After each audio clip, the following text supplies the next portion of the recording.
बैसागुफोरखौ जों गाजा गोमजायै मान खालामलायनानै बयखौबो जों फालिबाय। दिनै जों नैथि खालामबाय।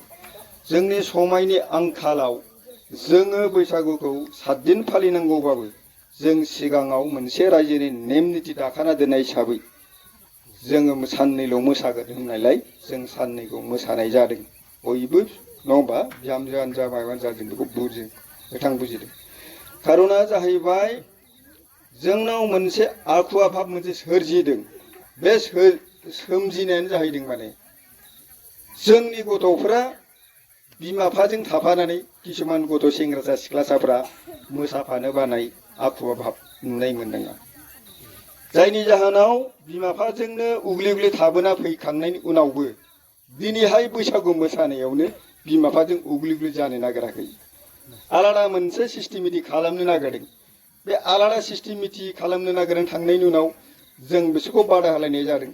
जों बिसोरखौ निस्सय बादा नांगौ। बयनिबो फिसाफ्रा आलादा सिस्टेमेटिक थांनो मोना। जोङो डिसिसन लानाया जाहैबाय सप्तासेनि सिगां जों लाखादों। जायखौ जोङो डिसिसनखौ लादों।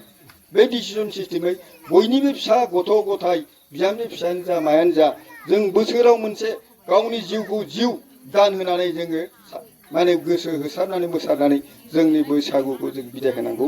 जायनि जाहोनाव जों बोसोराव खेबसे रंजानाय बाजानायजों लोगोसेयैनो जोंनि इसोरनि आफा इसोर बोराइ बाथौनि थिननाय बायदि जोङो हायला हुइला मोसानानै जों इसोरनो मोनसे दान हरनानै अबदान हरनानै गावबा गाव जिउआव मोनसे लाब जायो नामा जों बेखौ होननानै जोङो रायजो राजाफोरा मोनसे डिसिसन लादोंमोन। दिनै आं नुनो मोनदों जोंनि बिहामजो जेसेबांखिनि दङ बा जों साबा जानायसिम दङ बे जों गथियानो मोजां जादों। जोङो गथ' गथायफोरखौ सोरखौबा जों दासिमबो लाबोजोबनो हायाखै।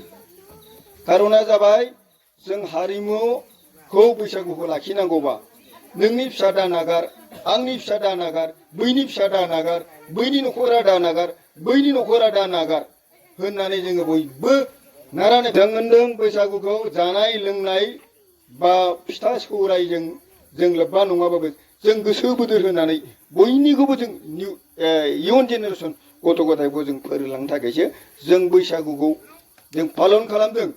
जोङो उन्दै समाव इयुन जेनेरेसन जोंखौ होनबोदोंमोन गोदो नोंसोरबो सोलों देमसि देलायखौ। गोदो होनदोंमोन जोंनिया मा होनोमोन जोंनिया माने सप्तानि नङा 15 दिन 20 दिन नङा जोङो माने 1.5 मास गाहाम जों रिहार्सल होनानै सिंस्रि देमाखै आथिं गानाय जायाखै ओरै जानाय जायाखै नोंखौ मोसानायाव लांफाया नोंखौ गामियाव लांफाया बेबायदि होननानै जोंखौ होखाना गालाङोमोन गोदो।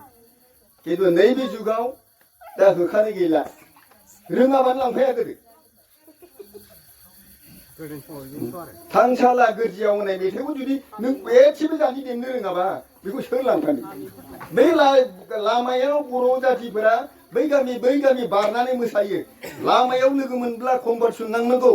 बे कम्पारसन नांनायाव सिफुं सुग्रानिफ्राय सेरजा दामग्रानिफ्राय हारिमुनि दामग्रानिफ्राय जथा दामग्रानिफ्राय जाबस्रिं दामग्रानिफ्राय गासिखौबो नायजोबो।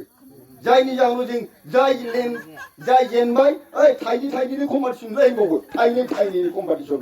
गोदो थाइनैयानो बिराद गिदिरमोन ना थाइनै बे बिलाइ जारामा बे गिदिरमोन। दा जों जेरै नुबोबाय आं बेखौ बुंबाय थाला। जोंनि नाजानाय हास्थायनाय जोंनि साननाय हनाय गामिखौ जों मोजाङै दैदेनलांनो हायाखैबो जोङो फंसे फंनै खोथा बुंनानै जों गामिखौ आपडेट खालामबोनो हादों।